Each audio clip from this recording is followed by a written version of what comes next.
um gel misterioso detectado no fundo de uma cratera. Uma cabana em forma de cubo fotografada no horizonte. Um broto de algodão, nascendo em solo lunar.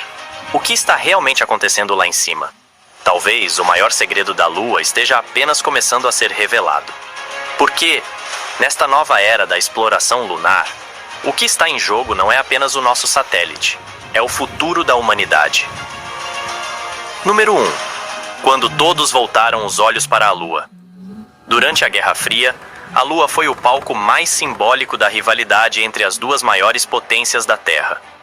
Os Estados Unidos e a União Soviética transformaram o céu em arena, e cada lançamento era uma declaração de poder.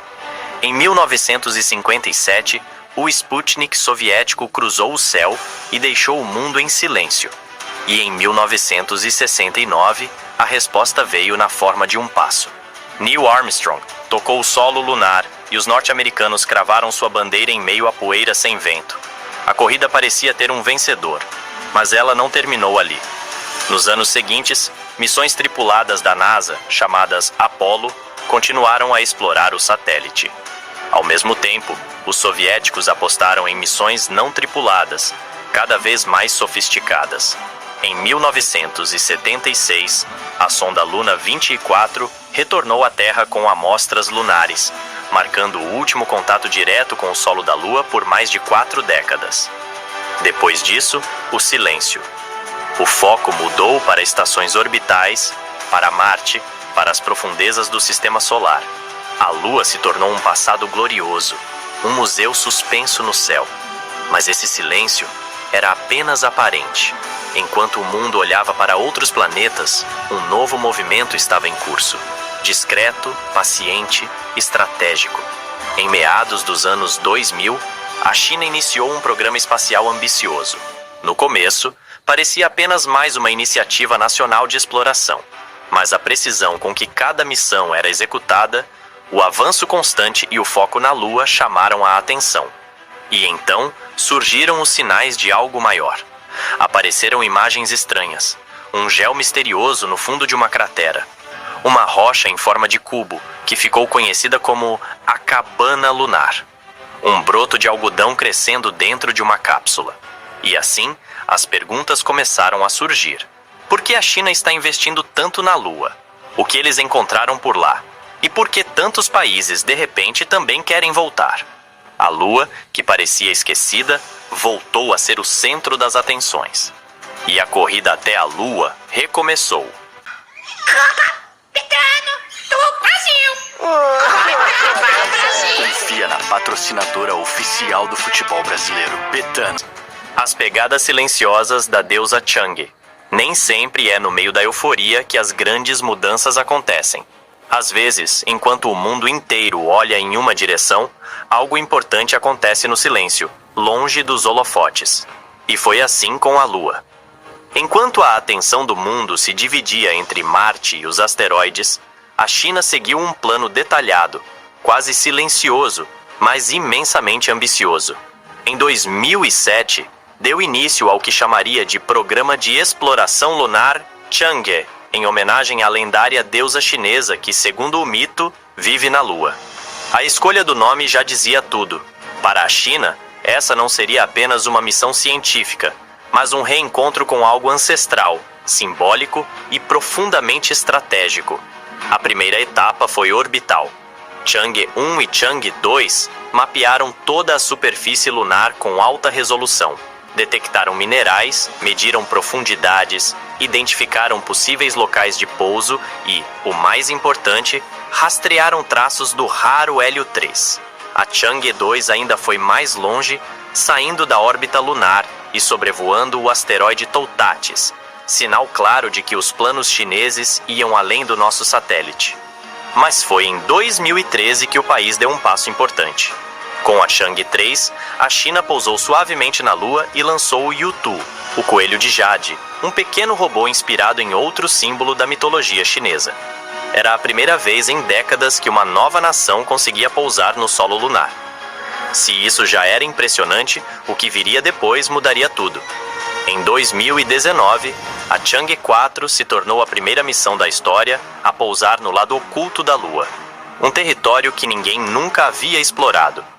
Para tornar isso possível, a China lançou o satélite Queqiao, que ficou em um ponto de equilíbrio no espaço, o chamado ponto Lagrange, permitindo a comunicação entre a Terra e essa região escondida da Lua.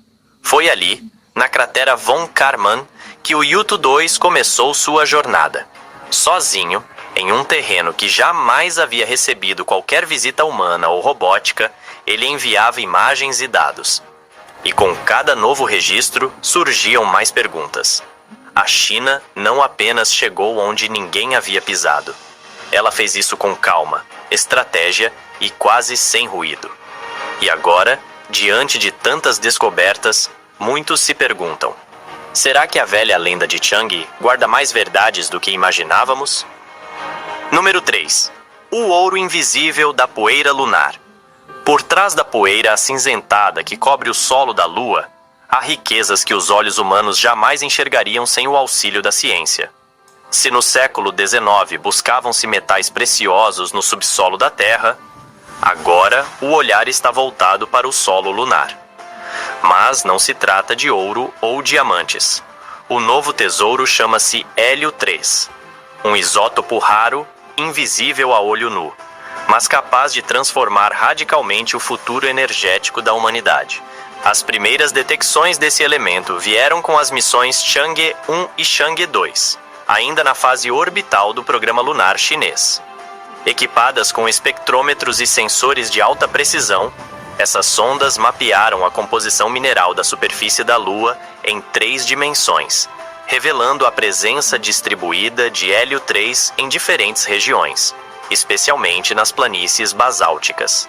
E ali, silenciosamente, a China começava a entender onde estavam os verdadeiros pontos de interesse.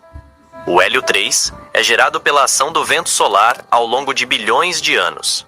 Ao atingir a Lua, esse fluxo de partículas se deposita diretamente na superfície, já que o satélite não possui atmosfera nem campo magnético para barrá-lo. Diferente da Terra, onde ele é extremamente raro, a Lua se transformou numa cápsula do tempo, acumulando esse combustível invisível ao longo das eras. O potencial energético do Hélio 3 é colossal. Em teoria, a fusão nuclear utilizando Hélio 3 seria muito mais limpa do que a fissão nuclear que usamos atualmente. A reação com deutério, por exemplo, não gera nêutrons de alta energia, o que reduz drasticamente a produção de resíduos radioativos. Estima-se que apenas 20 toneladas de Hélio 3 seriam suficientes para abastecer os Estados Unidos por um ano inteiro, e acredita-se que a Lua contenha milhões de toneladas. Para efeito de comparação, se o petróleo foi o combustível do século XX, o Hélio 3 pode ser o do século 22, com uma diferença essencial. Ao contrário do petróleo, sua queima não libera dióxido de carbono ou partículas tóxicas. Seria, em essência, a promessa de uma energia limpa, abundante e quase infinita, se, é claro, dominarmos a fusão nuclear em larga escala. Mas o Hélio 3 não é o único tesouro escondido. Em 2020, durante a missão Chang'e 5, a China conseguiu algo que não era feito desde a década de 70. Trouxe amostras do solo lunar de volta à Terra. E entre os fragmentos coletados, os cientistas chineses identificaram algo inédito: um novo mineral, batizado de Shanjeit-IVT, em homenagem ao programa lunar. Trata-se de um fosfato transparente, com potencial uso na compreensão da formação lunar e das interações entre o vento solar e a crosta do satélite. Embora não seja uma fonte energética direta, sua descoberta reforça a ideia de que ainda há muito a ser revelado sobre a composição da Lua. Outro recurso de importância crítica é a água, ou melhor, o gelo de água. Durante muito tempo, acreditou-se que a Lua era completamente seca. Mas sondas modernas e medições espectroscópicas revelaram depósitos de gelo em crateras polares que nunca veem a luz do Sol.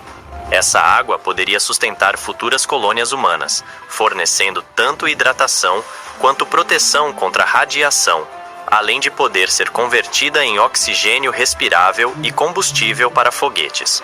Com a utilização da técnica In Situ Resource Utilization, as bases lunares poderiam tornar-se autossuficientes em muitos aspectos. Em outras palavras, a Lua pode deixar de ser apenas um destino e tornar-se um posto de abastecimento para a exploração do espaço profundo. Todos esses fatores, hélio 3, água, minerais raros, não apenas reacenderam o interesse científico, mas acirraram uma corrida econômica e estratégica. A nova corrida espacial não se baseia apenas em demonstração de poder, mas na antecipação de quem controlará os recursos do futuro. Empresas privadas como SpaceX e Blue Origin se somam os esforços nacionais. Estados Unidos, China, Índia, Europa e Rússia preparam missões, estações e alianças. O domínio da Lua poderá significar a liderança global em tecnologia, energia e até segurança planetária. No entanto, nada disso vem sem debate. Quem é dono dos recursos da Lua? Existem leis que proíbem a apropriação territorial no espaço, mas não são claras quanto à extração e comercialização de minérios. E se a Lua for, um dia, dividida em zonas de influência, qual será o limite da ambição humana? Por enquanto, ainda estamos na fase da descoberta. Selecionamos você para uma missão exclusiva na Lotu. Recarregue sua conta e desbloqueie prêmios todos os dias. Aceita o desafio? Clique aqui e faça a jogada de mestre. Proibido para menores de 18 anos. Autorização SPA/MF 136/25.